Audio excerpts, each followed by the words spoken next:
인생을 살아가면서 지나가는 과정 속에 마디들이 있다라고 말씀드릴 수 있습니다. 반드시 통과해야 할, 또 지나가면서 겪는 사건들이 있습니다. 이런 단계들이 있는데, 이런 단계들마다 이것이 많은 사람들에게 있어서는 그냥 스쳐 지나가면서 왜 이런 일이 있을까 묻고, 또는 어떤 사람은 전혀 생각지도 않고 지나갈 때도 있습니다. 그러나 이러한 단계들이 우리들에게 매우 중요한 마디들이 될 수 있다는 것입니다. 예를 들어서 어릴 때 우리가 학교에 입학하는 거, 그래서 학교를 잘 마무리해서 졸업하는 거, 이런 것들이 하나의 마디가 될 수 있습니다. 그런데 어느 학교에 들어가느냐 결정하는 것이 매우 소중하고 또 중요합니다. 왜냐하면 그 학교를 통해서 그 사람의 인생의 앞날이 결정되는 이와 같은 영향이 미치기 때문에 그렇습니다. 청년일 때에는 우리가 나가서 사회에서 어떤 직장을 얻느냐, 또는 우리가 어떤 결혼을 하느냐, 이런 것들이 우리 사람들에게 있어서 중요한 마디가 될 수 있습니다. 그것을 통해서 이제 전과 후가 다른 그러한 삶을 우리가 시작하기 때문에 그렇습니다. 이와 같은 사건을 이렇게 지날 때마다 우리들은 뭔가 새로운 것을 배우게 되고, 새로운 사람을 접하게 되고, 그리고 인생에 한 걸음 더 앞으로 나아가게 된다는 것입니다. 그래서 인생의 여정 가운데 어려운 시기나 위기가 닥쳐올 때 이런 것들이 우리들의 인생의 한 마디가 되어서 우리가 인생을 살아간다고 말씀드릴 수 있습니다. 살면서 질병이나 사업의 파산 같은 거, 이런 것들이 가끔가다 우리들의 인생을 머뭇거리게 하고 멈추게 하고, 그리고 앞으로 진도를 나가지 못하도록 하는 경우도 있다는 것입니다. 저와 여러분들 같은 경우는 한국이라고 하는 나라를, 우리나라죠, 우리가 태어난 것을 놓고 정말 새로운 곳으로 이민 온 사람들이 아니겠습니까? 장로님과 권사님들은 이렇게 본인들이 결정해서 이민 왔는데, 저는 제가 결정하지 않았습니다. 저는 아버지 손을 잡고 그리고 이민 왔기 때문에 제 결정은 아니었으나 뭔가 달라진 건 분명합니다. 뭔가 새로운 곳을 가기 위해서, 그리고 새로운 것을 시작한다는 거, 우리에게 있어서는 여러 가지로 우리의 삶이, 인생의 방향이 바뀌게 된다는 것입니다. 또 함께 저 여러분 교회를 개척하면서 우리들의 신앙의 방향 또한 그렇게 바뀌지 않았습니까? 예전과는 다른 모습으로 교회를 섬기고 하나님을 섬기고 믿음 생활을 하겠다고 하는 결심이 있었기 때문에 전과 지금과의 차이가 있다는 것입니다. 이런 것이 우리 인생 속에서 살아가면서 신앙적으로나 또는 이 세상 가운데서 살아가는 우리 인생의 마디가 되어서 기쁠 때도 있고 어려울 때도 있고 또 멈추게 하는 그런 순간도 우리들에게 주어지는 것입니다. 그래서 이런 인생의 마디라고 하는 것은 그 누구에게나 다 주어지는 그런 과정입니다. 근데 중요한 것은 이런 순간들이 왔을 때, 이런 마디들이라는 것을 우리가 경험할 때 우리가 어떻게 여기에 반응을 하고 이 과정을 잘 극복하고 지나가느냐에 달려 있습니다. 이걸 잘 다루게 되고 잘 지나가게 되면 정말로 우리들의 인생에 귀한 성숙을 이루는 한 단계 업그레이드가 될 수 있지만은, 만약에 그러한 순간들을 또 그런 방향들을 잘못하게 되면, 어려워하고 힘들어하게 되면 오히려 우리들의 인생이 밑으로 향하여서 낙심되고 좌절되어 후퇴하는 그런 인생을 우리가 살아갈 수 있을 것입니다. 마치 대나무를 자를 때 마디 부분을 잘 잘라내야지 그 다음 마디까지 대나무가 쑥쑥 잘 자랄 수 있는 것처럼, 우리 인생에도 이와 같은 인생의 마디를 우리가 잘 통과해야만이 하나님 앞에 바르고 올바른 인생을 살아갈 수 있을 것입니다. 2008년도에 미국 하버드 대학교 졸업식에 한 여인이 와서 졸업 연설을 했습니다. 하버드 대학 하면은 우리 다 아는 대로 굉장히 중요한 대학이고, 또 졸업식에 와서 연설한다는 것은 아무나 하는 것이 아닙니다. 조앤이라고 하는 이분이 왔는데, 사실 이분은 옥스퍼드 대학을 지원했었던 여인이었습니다. 젊었을 때 옥스퍼드 대학을 들어가고 했으나 거기서 들어가지 못하고 오히려 엑스터라고 하는, 영국에 있는 엑스터라고 하는 다른 작은 대학을 다니면서 불문과를 이렇게 공부했던 그러한 여자였습니다. 10년 동안 생활하면서 대학을 졸업하고 어머니가 아프기 때문에 어머니의 투병을 돌보면서 살다가 나중에 늦게서야 결혼을 하게 되었습니다. 그리고 나서 포르투갈이라고 하는 곳에 이렇게 남편과 함께 가서 생활하면서 그곳에서 불어가 아니라 영어 교사로 오랫동안 또 생활했습니다. 근데 남편과의 생활이 이렇게 원만치 않았던 것 같습니다. 남편의 폭력에 의해서 결국 남편과 헤어지고 3년 만에 이혼하고 4개월 된 딸을 데리고 다시 자기 본국인 영국으로 돌아오게 되었습니다. 돌아보니까 자기에 주어진 게 아무것도 없는 것입니다. 돈도 없고 직장도 없고 자기 삶이 너무 초라하고 너무나 힘들었습니다. 그래서 겨우 정부로부터 한 주에 65파운드 정도 되는 작은 생활 보조금을 받으면서 겨우겨우 연명을 했습니다. 일단 그녀가 1996년도에 책을 한 권을 출판합니다. 책을 하나 썼는데 이 책이 이녀의 인생을 뒤바뀌게 되었습니다. 그 책의 제목이 바로 해리 포터라고 하는 책입니다. 아마 여러분 너무 잘 아실 것입니다. 세상에서 가장 많이 팔린 책이 뭐냐라고 물으면 공책입니다라고 얘기하는 사람이 있어요. 공책입니다. 근데 공책이 아니라 사실 제일 많이 팔린 책은 성경책이라고 얘기합니다. 근데 성경책 다음으로 지금까지 세상에서 제일 많이 팔린 책은 이 해리포터로 뽑고 있습니다. 해리포터 시리즈가 전 세계적으로 4억 5천만 권이 팔렸습니다. 어마어마하게 이건 책으로 팔린 것이고 그 다음에 영화로 됐고 DVD로 팔렸고 해서 굉장히 많은 양의 이 내용이 팔렸는데 이 소설의 책 저자가 바로 J.K. 롤링이라고 하는 분입니다. 정확하게 말하면 조앤 카탈린 롤링이라고 하는 분이 바로 이 여자입니다. 많은 분들이 이 여자가 매직에 대한 소설 썼기 때문에 크리스찬이 아닌 줄 알고 있지만은 어릴 적부터 그녀도 교회 다녔습니다. 지금도 교회 다니고 있는데 Church of Catholic이라고 하는 교인으로서 출석하고 있습니다. 하버드대에서 이녀를 초청을 해서 연설을 하게 되었는데 그 내용을 봐도 그녀가 하나님을 믿고 살아가고 있는 사람이라는 것을 알 수 있습니다.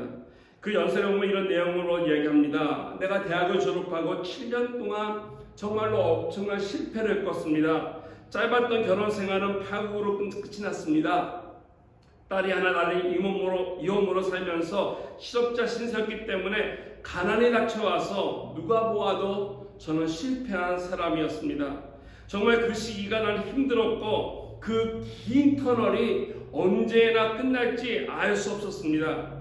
그러나 내 인생을 바뀌는 데는 마법이 필요하지 않았습니다. 그 힘은 이미 내 안에 주어져 있습니다. 그러면서 한 말이 이것입니다.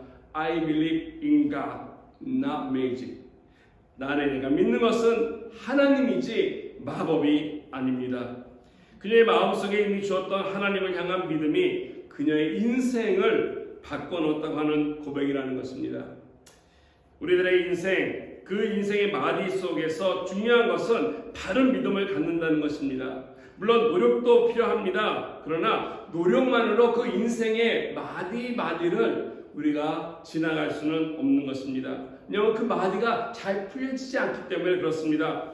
어떤 사람은 행운이나 마법 같은 것에 혹시 이런 어려운 과정 속에서 내 인생에 뭔가를 새로운 것을 기대해보는 사람들이 있지만은 이런 것들이 우리의 삶을 결코 바꿔주지 않는다는 것입니다. 참으로 바른 믿음 그리고 하나님 앞에 우리들의 인생이 바로 걸어갈 때 하나님께서 우리를 돌봐주시면서 그 가운데 참된 축복의 길로 하나님께서 나아갈 수 있도록 허락해 주시는 것입니다. 이런 의미에서 우리 모두에게 인생의 마디가 찾아오기 마련인데 이 마디가 주어졌을 때 우리는 어떠한 믿음을 가지고 어떠한 영적인 자세를 가지고서 그것을 넘어가서 하나님이 준비해 주신 그 축복의 땅으로 나아갈 수 있냐는 것입니다. 많은 사람들이 인생의 마디가 찾아왔을 때 반응하는 것이 두려워하기도 하고 불안해하기도 하고 그리고 좌절하기도 하고 세상을 탓하는 사람도 많습니다. 누군가를 원망하는 가운데 상처받고 살아가는 수많은 사람들이 인생에 다가오는 이런 마디들을 잘 다루지 못하고 극복하지 못하기 때문에 그렇습니다. 그러므로 우리는 새로운 것을 시도할 때마다 또 새로운 환경에 닥칠 때마다 내 삶 속에 있는 이 마디를 잘 다루어야 할 것입니다. 영적인 자세로 잘 다뤄서 하나님이 예비하신 말씀하고 계시는 참된 바른 축복을 향해서 우리가 나아갈 싶은데, 오늘 읽은 부분 말씀을 중심으로 해서 어떻게 하면은 이런 것들을 우리가 잘 이해하고 그리고 대처해 나갈 수 있는지 그 지혜로 한번 배워보겠습니다. 오늘 본문의 내용은 이스라엘 백성들이 요단강을 이제 건너는 사건을 다루고 있습니다.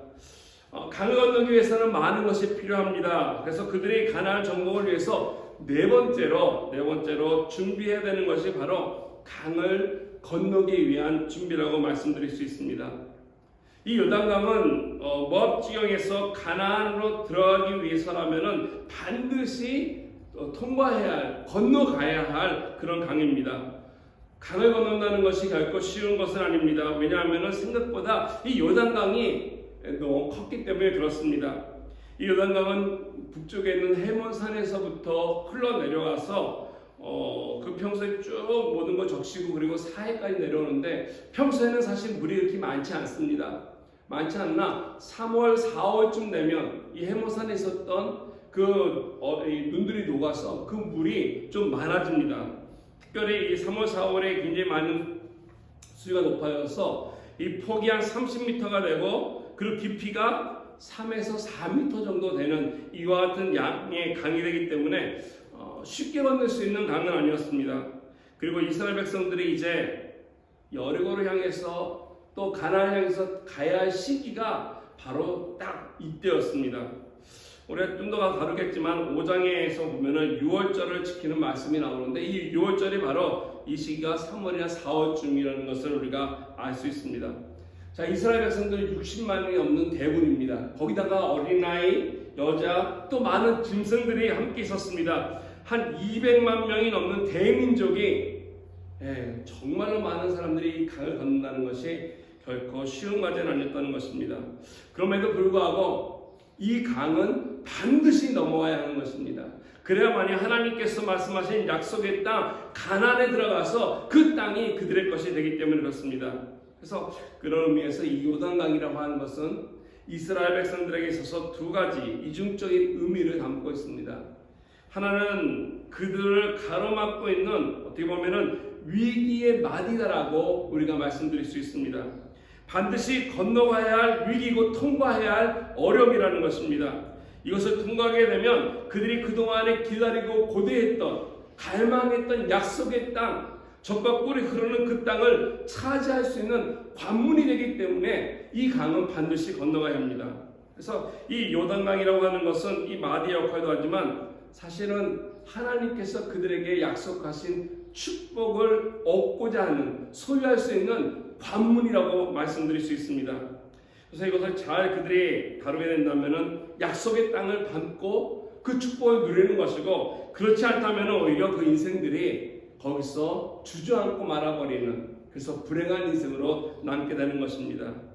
이런 면에서 우리가 마디를 이렇게 경험할 때, 인생 속에 어려움이 있을 때 영적인 지혜가 필요하고 믿음의 바른 자세가 필요하다는 것입니다.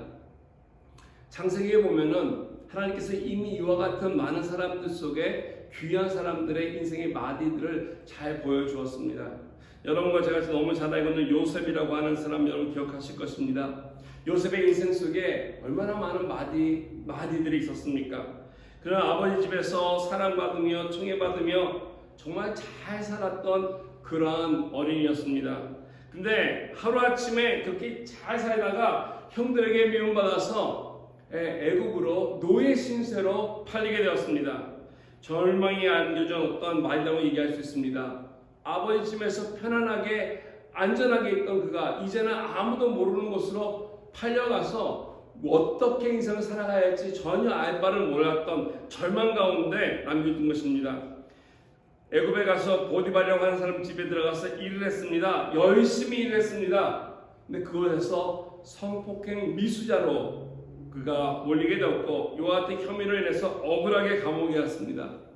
절망 가운데 그래도 뭔가 이제 새로운 일을 시작하는 줄 알았는데 이제는 그에게 고난이 찾아온 것입니다. 고난의 마디가 있었습니다. 감옥에 들어가서 열심히 또 그 가운데서 생활했습니다. 술을 맡은 관원장에게 꿈을 해몽해 주었는데, 그래서 뭔가 기대했었지만 그로부터 잊혀짐을 받게 되었습니다. 어떻게 보면은 이 상처를 받았다고 얘기할 수 있습니다. 상처의 마디가 또 그의 마음속에 있다는 것입니다. 이처럼 그의 인생이 어렵고 어려운 마디마디가 있는데 참 흥미로운 것은 우리가 알다시피 이 인생을 가로막는다라고 생각했던 이 마디마디가 결국에는 요셉이 애굽의 총리가 되게끔 하는 디딤돌로 변했다라는 것입니다. 오히려 하나님께서 이 마디마디를 통해서 요셉을 더욱더 높은 곳으로 올려주셨다는 사실을 우리가 볼 수 있습니다. 요셉이 그들의 형들을 통해서 애굽을 팔려가지 않았더라면 아마 보디발의 집에서 일할 기회가 없었을 것입니다. 또 보디발의 집에서 일하지 않았더라면 감옥에 갈 찬스가 그에게 주어지지 않았을 것입니다. 또 감옥에 가지 않았더라면 어떻게 애굽의 이런 고관들을, 귀한 사람들을 만날 수 있었겠습니까? 그 고관들 만나지 못했더라면 그는 애굽의 바로 왕 앞에 설 수가 없었을 것입니다. 그리고 바로 앞에 그가 쓰지 않았더라면 오늘 우리가 알고 있는 요셉은 없었을 것입니다.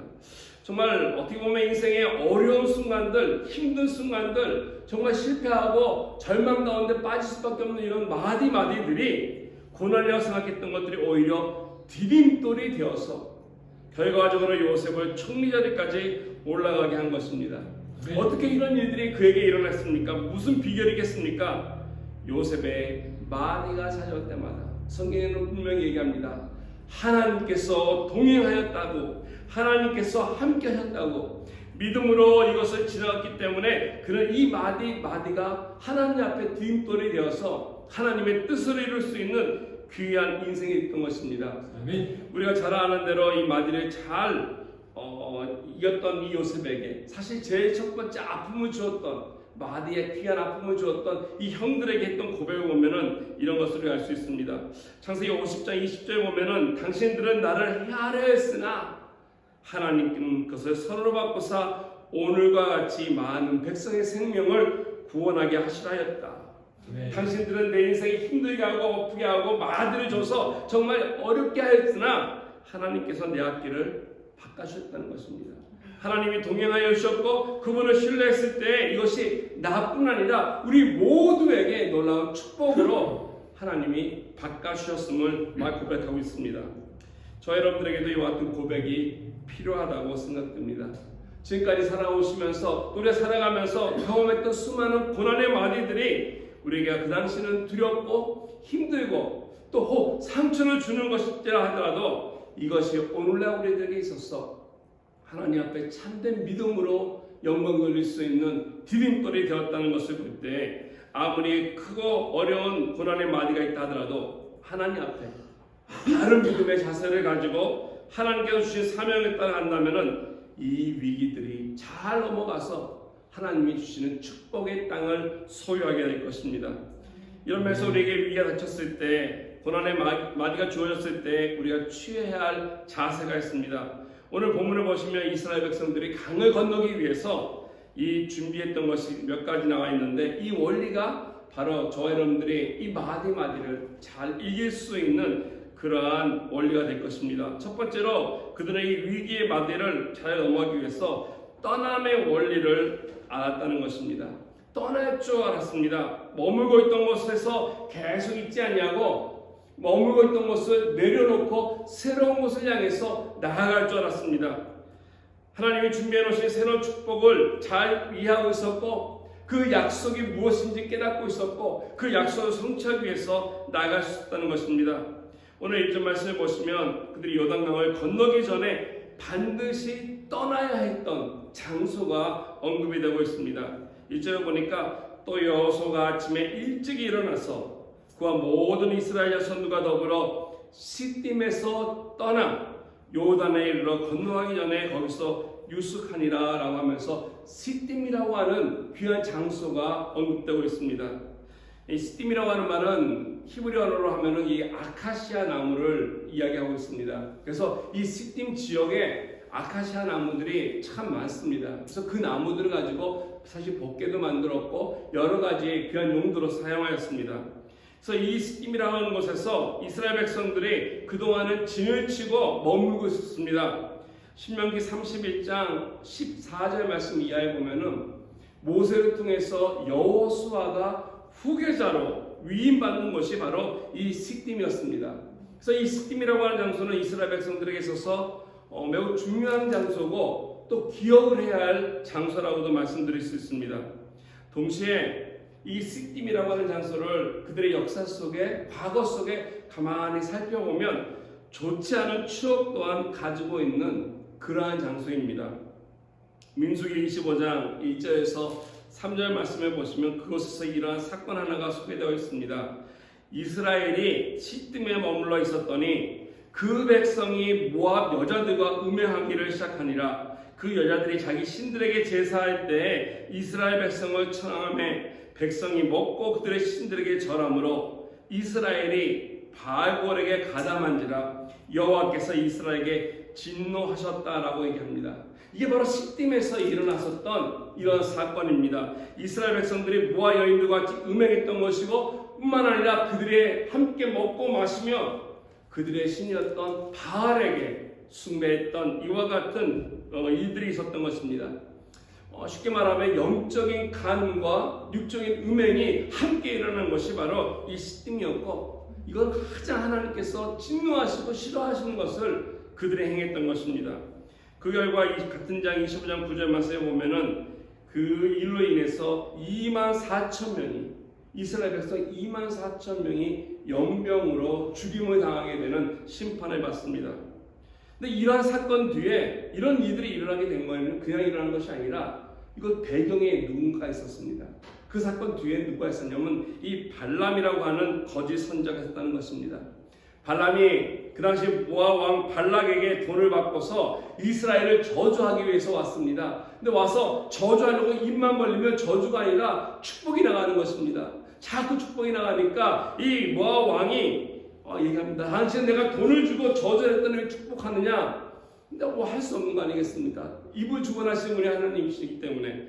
그래서 이 발람이 더 이상 그들에게 뭔가 못하고 그냥 돌아갔으면 되는데 하나님이 막으셨기 때문에 저주가 안 나오는 것인데 그냥 거기서 멈췄어야 하는데 그렇게 하지 아니하고 오히려 이 발람은 발락에게 어떻게 하면 저 이스라엘들이 하나님 앞에 벌을 받고 그리고 멸망당하는 법을 가르쳤다는 것입니다. 방법을 가르쳤는데 그것이 바로 그들을 타락시키면 하나님을 떠나게 하면 하나님이 진노한다는 것이었습니다.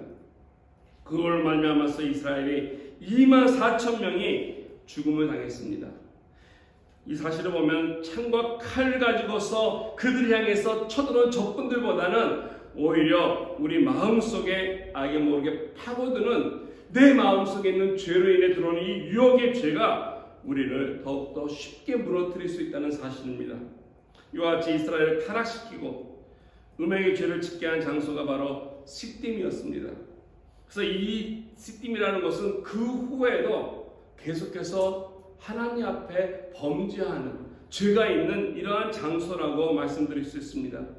쉽게 얘기하면 세상 문화 또 이방 문화 하나님을 떠나서 살아가는 죄악된 모습들이 계속 공존하는 것으로 하나님의 거룩함을 상실했던 장소라고 말씀드릴 수 있는 것이 시딤이었습니다. 보기에는 너무 좋아 보이고 안전한 장소고 즐거운 것이 기쁨이 있다라고 생각하고 쾌락에 있는 곳으로 보였지만 사실은 우리들의 영혼을 더럽히고 죽이고 그리고 하나님 앞에 하나님의 진노를 불러일으키는 그러한 장소였습니다. 그렇기 때문에 이스라엘 백성들은 이곳을 반드시 떠나서 하나님이 말씀하시는 곳을 향해 나가야 된다는 것입니다. 저 여러분들도 마찬가지 아닌가 생각됩니다. 우리가 살고 있는 세상이 그렇지 않겠습니까? 세상 문화에 젖어 산다는 것 그러면서 하나님 백성 앞에 하나님 백성처럼 거룩한 삶을 산다는 것 결코 쉽지 않습니다.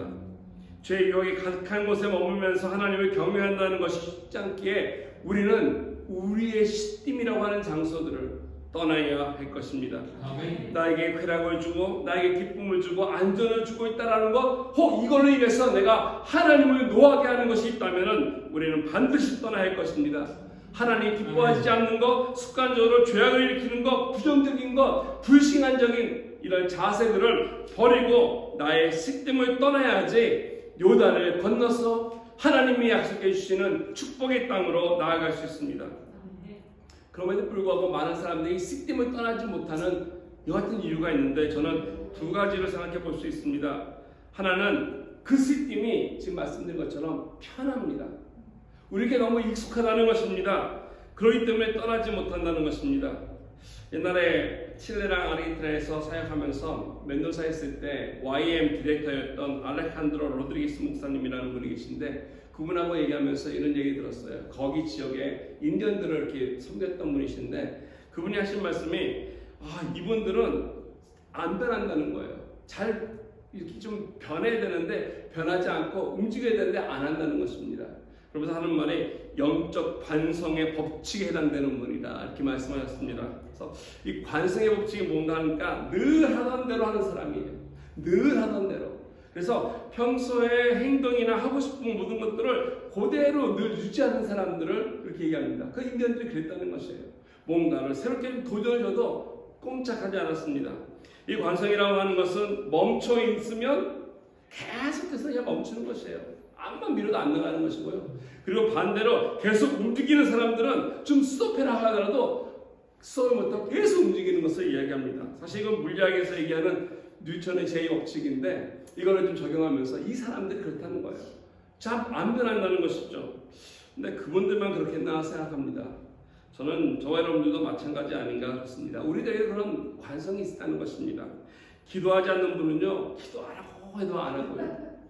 또 어떤 권사님들은 기도하지 않으면 죽는 줄 알고 기도만 하시는 분이 계십니다. 왜 그렇습니까? 왜 잘못된 영적 관성을 가지기 때문에 그렇습니다. 최근에 많은 사람들이 교회 나가서 예배 드리는 것을 좀 등한시하고 좀 가볍게 여기는 성향이 생겼습니다. 왜 그렇습니까? 팬데믹 동안에 우리는 편한 예배를 드려왔기 때문에 그렇지 않습니까? 온라인이라고 하는 다른 방식으로 예배 드린다고 하는 것을 도입해서 이제는 편하게 하기 때문에 직접 교회 나가서 대면으로 예배 드린다는 것이 힘들었다는 것입니다. 근데 이와 같은 영적 관성을 우리가 깨트리지 않냐면 하나님이 아무리 좋은 것을 약속해 주시고 준비해 주셔도 그것이 우리 것이 될 수 없고 누릴 수 없다는 것입니다. 그래서 이스라엘 백성처럼 이 시딤이라고 하는 장소, 진측이 너무 좋았고 안전한 곳이고 그리고 편안한 곳이었지만 이곳을 떠나야 한다는 것입니다. 두 번째로 시딤을 떠나지 못하는 이유는 알기는 모르겠고 과거에 대한 미련이 남아있기 때문에 그렇습니다. 과거의 것을 좀 내려놓아야지만이 미래를 향해서 하나님이 주시는 이 축복과 약속을 받을 수 있는데 과거에 머물면서 미래의 것을 그것만을 원하는 이와 같은 마음이 있기 때문에 그렇습니다. 우리 자꾸 과거 지향적인 삶을 살 때가 있죠. 뒤를 돌아봅니다. 뒤를 돌아보면서 옛날의 아픔도 생각하고 상처도 생각하고 실패도 돌아보고서 자꾸 뒤를 돌아보면서 나의 옛날 일을 우리는 회상할 때가 있습니다.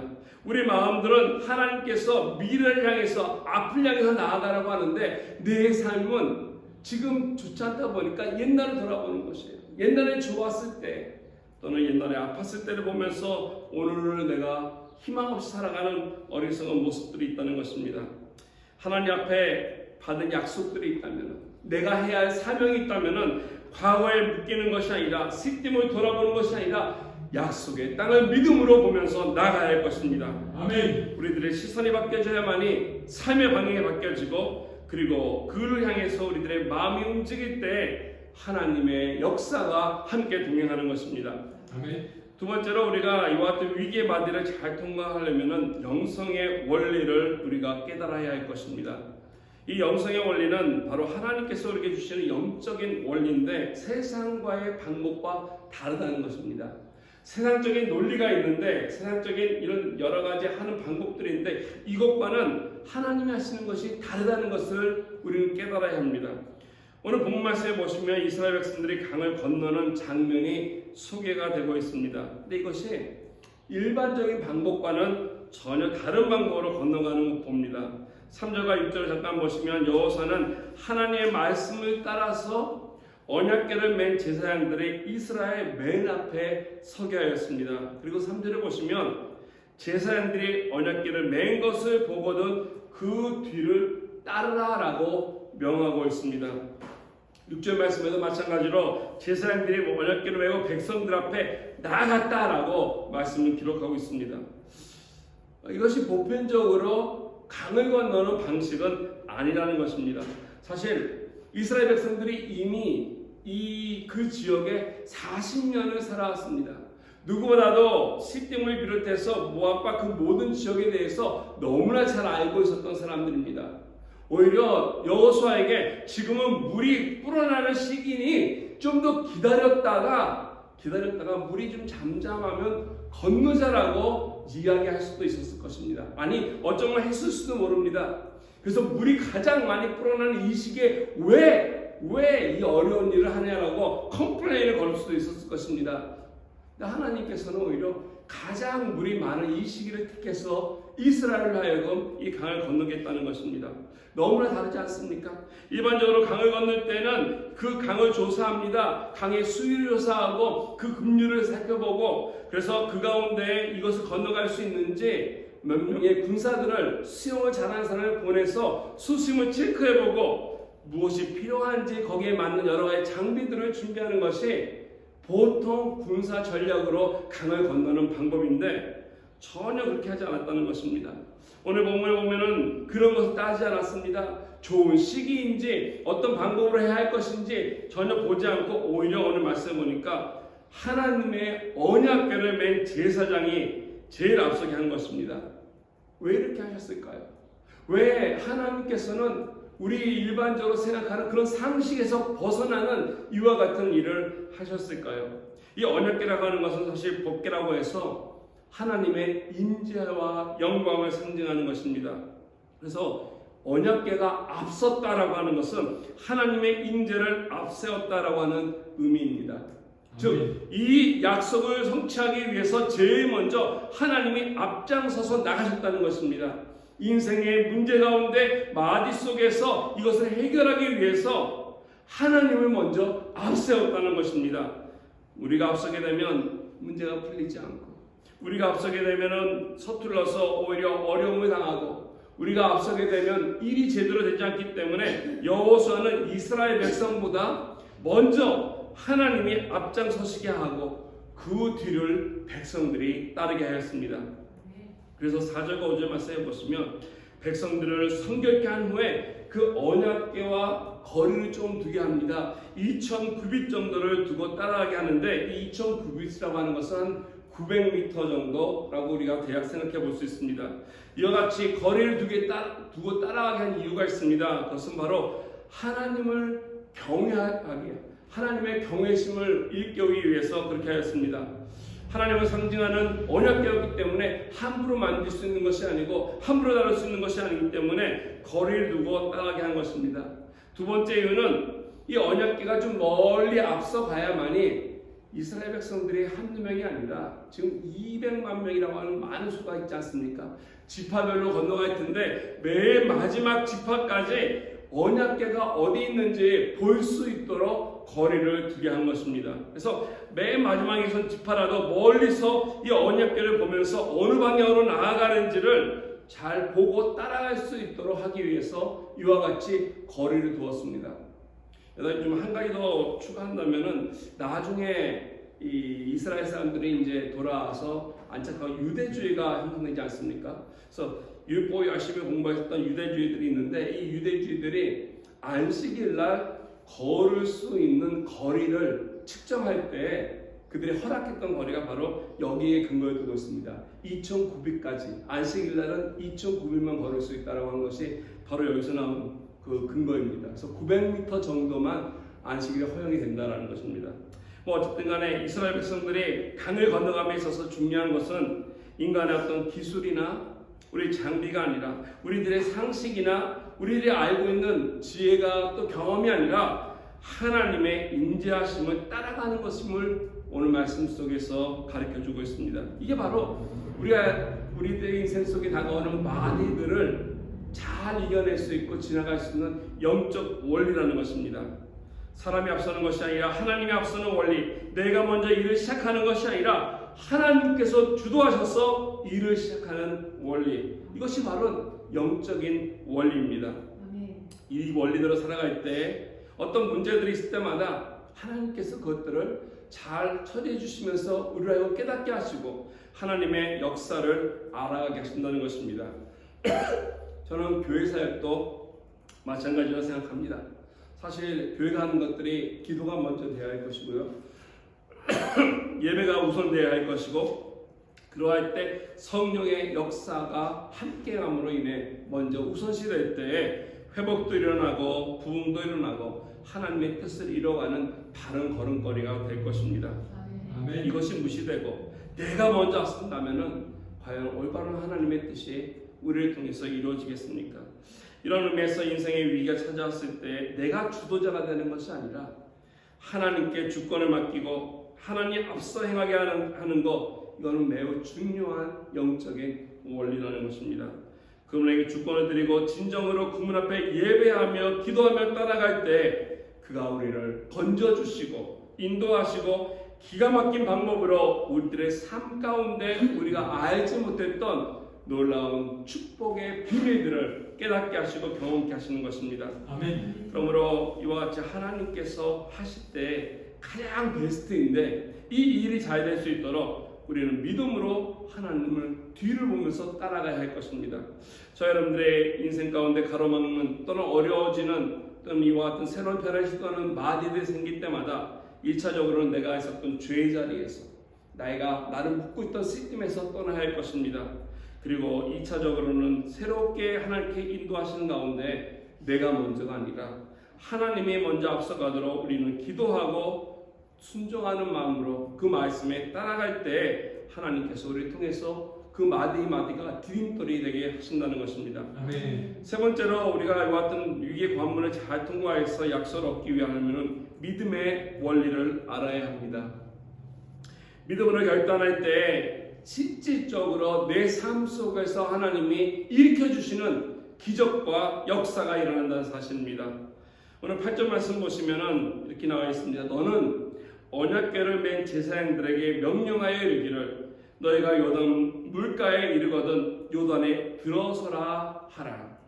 여기 보니까 요단에 들어서라 라고 하는 말이 표현이 나오는데요. 이것은 바로 요단강 안에 들어가서 발을 내디디라는 것입니다. 요단 강물에 발을 내놓고 서 있으라는 것입니다.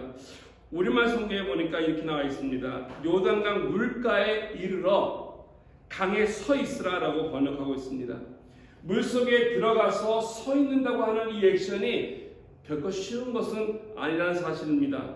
말씀드린 것처럼 지금 강물이 불었습니다. 급류가 내려가고 있습니다. 이런 가운데 들어가서 서 있는다고 하는 거, 움직이는 거는 가능합니다. 내가 계속 앞으로 나갈 수 있는 거, 이 급류를 이겨내고 나갈 수 있는 것은 우리가 행할 수 있으나 3, 4m가 되는 물에서 가만히 서 있는다는 거, 거기다가 언약궤를 메고 지탱하면서 서 있다는 거, 제사장들이 아무리 힘이 센다 할지언정 쉬운 일은 아니라는 것입니다. 그럼에도 불구하고 말씀 속에 보니까 그들은 믿음의 결단을 내리고 발을 내밀었습니다. 발을 내딛고 나갔더니 놀라운 일이 벌어졌는데 15절과 16절에 있지 않았지만은 그들의 발이 물에 잠기자 곧 위로부터 흐르던 물이 그쳤다고 말씀하고 있습니다.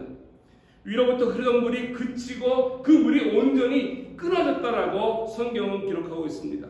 그래서 물이 끊어져서 이스라엘 백성들이 마른 땅으로 건너서 요리고를 향했다고 성경은 이야기하고 있습니다. 아멘. 오늘 말씀을 가만히 자세히 보면 물이 끊어졌기 때문에 그들이 발을 내밀고 그리고 마른 땅으로 건너가는 것이 아니라 물이 끊어지기 전에 발을 내딛자 물이 끊어졌다라고 하는 사실입니다. 물이 다 끊어진 다음에 발을 내딛고 마른 땅으로 건너가는 것은요, 하나님 믿지 않는 그 누구든지 할 수 있는 것입니다.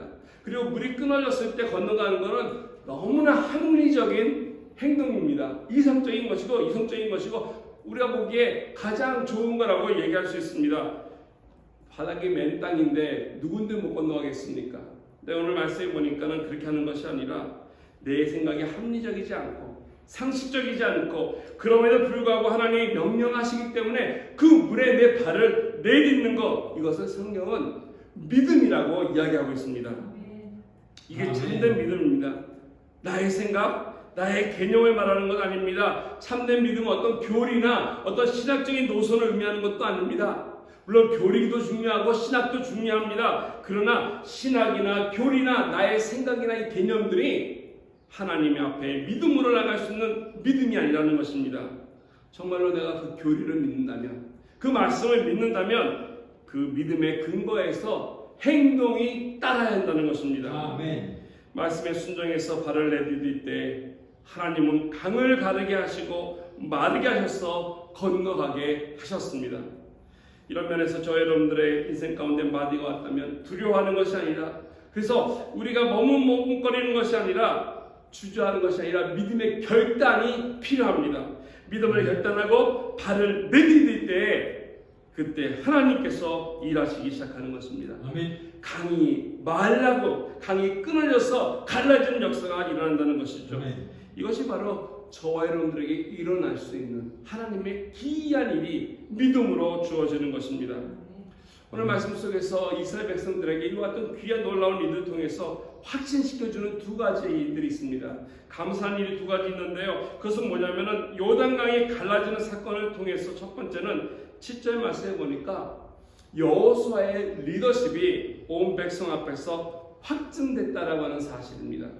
그러니까 내가 모세와 함께 있었던 것 같이 너와 함께 있는 것을 그들이 알리라.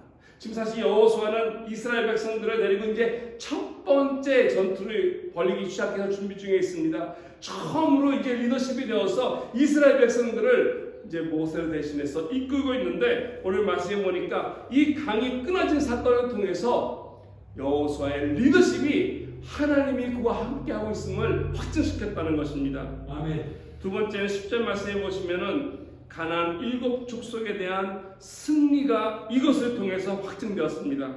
10절 보니까는 가나안 7 족속을 쭉 나열합니다. 그 다음에 이와 같은 족속을 너희 앞에서 반드시 쫓아내실 줄을 이것으로 너희가 알리라.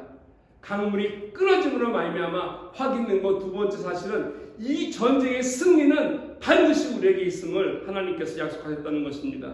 그래서 강이 끊어졌다라고 하는 거, 그냥 기적이다, 하나의 놀라운 사건이다로 끝나는 것이 아니라, 강이 그냥 갈라졌다는 것이 아니라 이 강이 갈라짐으로 말미암아 그들에게 주어지는 놀라운 일들이 있는데, 바로 그 승리가 하나님으로부터 왔다라고 하는 사실입니다. 승리를 보장해 주셨습니다. 약속을 확증시켜 주셨습니다. 그래서 그것이 그들에게 하여금 두려움이 아니라, 떨림이 아니라 기대와 기쁨으로, 그리고 확신 가운데 믿음으로 나아가서 하나님이 약속하신 그 땅을 정복할 수가 있었습니다. 아멘. 저와 여러분들의 이 사실을 좀 깨닫는다면 우리들의 문제 가운데 어려움이 있을 때마다 믿음으로 나갈 필요가 있다는 것입니다. 누구에게나 인생의 마디는 있습니다.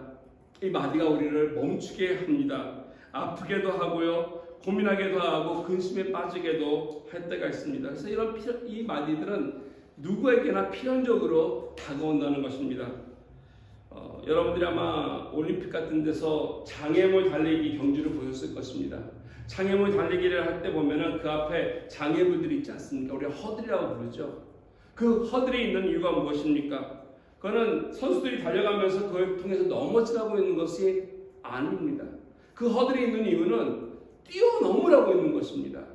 그들이 열심히 달려서 뛰어넘으라고 있는 것처럼 하나님께서 우리 인생 가운데 이런 마디를 주시는데, 이것이 우리를 넘어뜨리고 어렵게 만드는 것이 아니라 이 마디를 뛰어넘어서 하나님께서 기뻐하시는 일을 붙잡으라고 우리에게 허락하시는 것입니다. 아멘. 하나님의 능력을 붙잡고 고난의 마디를 뛰어넘을 때마다 나에게 기쁨과 확신과 하나님을 향해서 더욱더 성숙해지는 우리들의 믿음이 있음을 우리가 확신하고 나가야 할 것입니다. 아멘. 이 요단강이라고 하는 것은 궁극적으로 어떻게 보면 하나님과 또 세상과를 나누는 이와 같은 강이라고 말씀드릴 수 있습니다. 그래서 우리가 요단강을 걷는다라고 할 때는 우리가 죽음을 표현하지 않습니까? 죽음과 또 영원한 천국을 갈아놓는 그런 것이 바로 요단강이 상징하는 것인데, 그 누구든지 우리 모두는 인생의 어느 한 순간에서 건너가야 할 마지막 단계라고 말씀드릴 수 있습니다. 우리가 다 요단강 앞에 서는 날이 반드시 올 것입니다. 죽음과 천국을 가로막고 있는 이 요단강, 우리의 힘으로 넘어갈 수 있겠습니까? 우리의 힘으로 건너갈 수 있겠습니까? 불가능하다는 것입니다. 우리의 힘으로는 건너갈 수가 없습니다. 그래서 이 강을 건너기 위해서는 우리는 하나님의 은혜가 필요하고 하나님의 능력이 필요합니다. 하나님께서 우리에게 이 강을 잘 넘어갈 수 있도록 준비해 주신 은혜가 있습니다. 그 은혜가 바로 예수 그리스도의 십자가의 은혜입니다. 그분의 보혈 때문에 우리의 모든 죄가 다 대속되어서 다 지불되었기 때문에 그 요단을 건너갈 때 마른 가운데 우리가 건너갈 수 있도록 하신 것입니다. 그래서 우리 위해서 예배해 놓으신 천국을 향해 나가는 길이 결코 어렵고 힘든 고난의 길이 아니라 하나님이 예배해 주신 그 은혜로서 나아갈 수 있음을 저 여러분들이 믿고 감사하시기 바랍니다. 1865년도 8월 여름에 볼티모어에 있었던 어떤 교회에서 어떤 한 분이 예배드리는 가운데 한 여름인데 성가대에 앉아서 같이 예배드리고 있었습니다. 여름이니 1800년도니 뭐 에어컨도 없고 얼마나 덥겠습니까?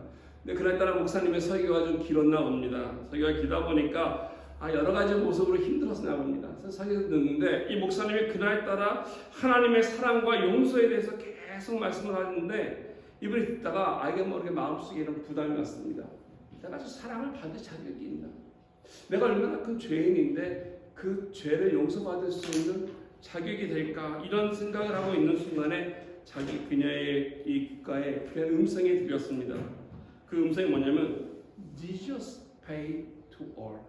예수님께서 너를 위해서 다 이미 지불하셨다라는 이러한 음성이 들리면서 갑자기 마음속이 열리면서 느껴졌던 것을 적기 시작했어요. 뭔가 적어놨는데 찬송가 종이가 없어서 찬송가 뒷면에다가 밖에다가 적기 시작했습니다. 뭐라고 하냐면 주님께서 나에게 말씀하시기를 너는 참 어린하고 미약하구나. 어린아이처럼 나를 보면서 기도하지 않겠느냐. 내 안에 내가 원하는 모든 것이 다 있기 때문에 너에게 줄 수 있단다. 나에게 기도하지 않겠느냐. 예수님께서 다 지불해 주셨기 때문에 나는 그분에게 나에게 모든 것을 비쳤습니다. 나의 모든 죄를 흰 눈처럼 깨끗하게 씻겨주셨습니다 라고 하는 이 시를 썼습니다. 이게 바로 우리가 예배 전에 함께 우리 예배 시작하면서 불렀던 찬송가 263장입니다. 이 세상 험하고 나 비록 약하나 늘 기도 힘쓰면 큰 권능 없겠네. 내 마음이 약해서 늘 넘어지오니 주 예수 힘주사 굳세게 하소서. 죄사함 받은 후 새 사람 되어서 주 앞에 서는 날 늘 찬송하겠네. 주의 은혜로 대속받아서 피와 같이 붉은 죄 눈같이 희겠네. 사랑하는 성도 여러분, 저 여러분들은 우리들의 인생이 언제 끝날지 우리는 알지 모릅니다.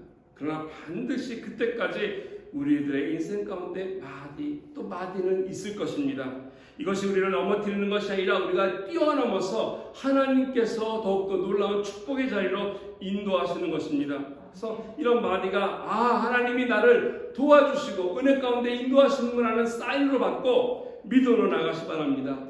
고난의 마디, 아픔의 마디, 어떤 마디든지 하나님의 말씀 안에서 뛰어넘어서 순종함을 통해 예수 그리스도의 은혜로 예수 그리스도의 능력으로 사망에서 영생으로 옮겼듯이 그 은혜를 잊지 아니하고 날마다 주님 앞에 서는 날까지 모든 마디를 잘 넘어 하나님께 기쁨 드리고 영광 돌릴 수 있는 저 여러분 되기를 주님의 이름으로 축원드리겠습니다.